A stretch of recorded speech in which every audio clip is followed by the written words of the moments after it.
Ladies and germs, this game there are 2 imposters among us 10 players. Let us all do our best together.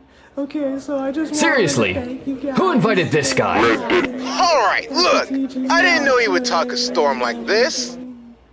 This game seems very intriguing compared to the games Jimmy and Sheen would show me.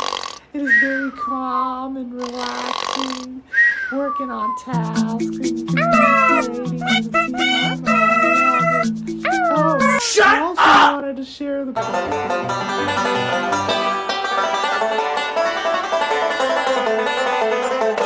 You're pretty good. I'm about to end this man's whole career. Cindy was there too. And Boom, Cindy was bam, very bop. chic. Bada bop, boom, pow. I asked Jimmy to see if he was okay Guys, with it. He was like, I found a yeah, body near the our card relationship table. seems a little shaky. But then I said, don't worry, Jimmy. Whenever I'm in doubt, I like to stuff croissants in my face and it So, helps me Pink, feel who better. drew on my face? Okay.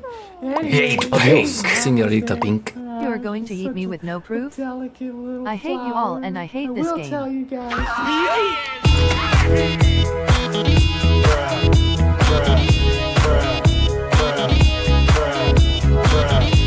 I'll get back to it, but yeah, I hope that we'll all enjoy this game of Among Us, and thanks guys. Big shout out to Unlikely Hydra 92.